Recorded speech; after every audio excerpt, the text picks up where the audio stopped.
In today's world, it's easy for us to glorify many things in the media.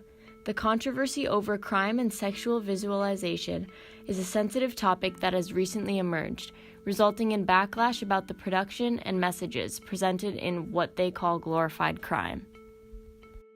This example, showing the comparison between the Rolling Stones' Boston Bomber cover and the new movie and Netflix series of Ted Bundy, reveals how there's a clear difference between a healthy conversation about crime and a point where it becomes a dangerous celebration.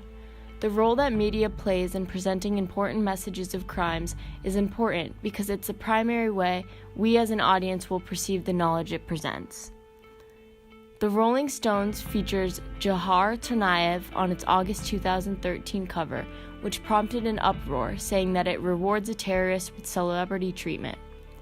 Many people believe this cover showed a deceiving image of Tsarnaev being too good-looking and casual for a person who did such horrific things. Although he is called a monster in the headline, the word is too subtle, and the font used is too small, making this an unacceptably ambiguous depiction of a terrorist. The word disgusting. Words being thrown about in social media just to describe this Rolling Stone cover. On the Rolling Stone website, let me get this in, they have now responded with this statement, quote, "Our hearts go out to the victims of the Boston Marathon bombing, and our thoughts are always with them and their families.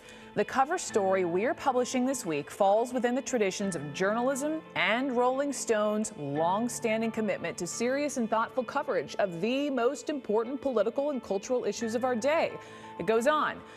The fact that Jahar Tsarnaev is young and in the same age group as many of our readers makes it all the more important for us to examine the complexities of this issue and gain a more complete understanding of how a tragedy like this happens. People believe that the Rolling Stones wanted to put him on the cover to account for how he slid off the rails and reveal how a successful, normal student turned into a horrible man.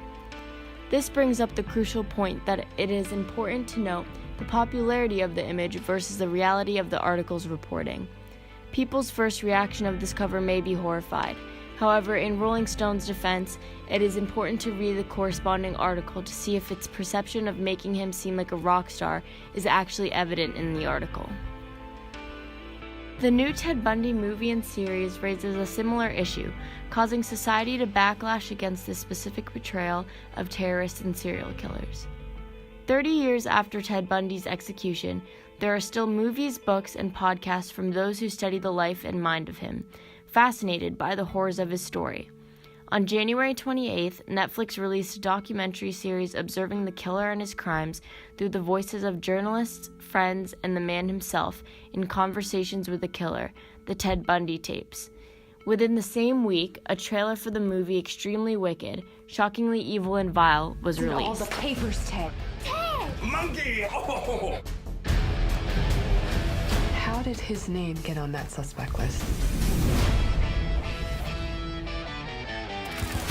I want to come see you. I was really hoping you'd say that. Not only does this film glamorize the character of Ted Bundy, but it also poses the question of why we as an audience are so fascinated about the lives of these cruel people. 30 young girls and women ages 13 to 26 were raped and murdered before cops finally collared Ted Bundy. Reporters described Bundy's cold-blooded crimes in graphic detail, yet bags of fan mail arrived in his Florida jail during his trial.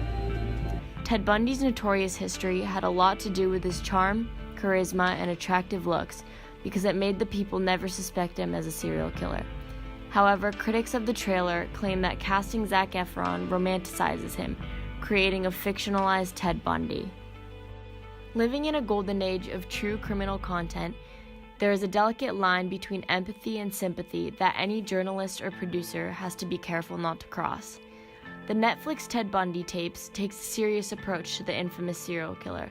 However, the Hollywood production strictly takes an appealing approach. People believe that Zac Efron is too attractive to play the role of Ted Bundy, and it sends misguiding messages to all of its anticipated audience. Like the cover photo of Jahar Tsarnaev, both sources are over-dramatized and exhibits inappropriate ideas. The Rolling Stones cover can be perceived in a way that might display how terrorism is cool getting young children involved and thinking terrorist actions will be praised and popularized. People even compared Joe Hartzenayev's headshot to American singer Jim Morrison, illustrating how at first glance he seems to be a charming, famous man. The justification from the journalist and producer is revealing and digging deeper into the matter of questioning how could a normal kid do something so evil, paralleling with how does such an attractive, sane man do something so horrific. Although the cover and movie was not intentionally chosen to display glorified crime, it's clear that media can have a triggering influence when its spotlight is on a sensitive topic that has many controversial opinions.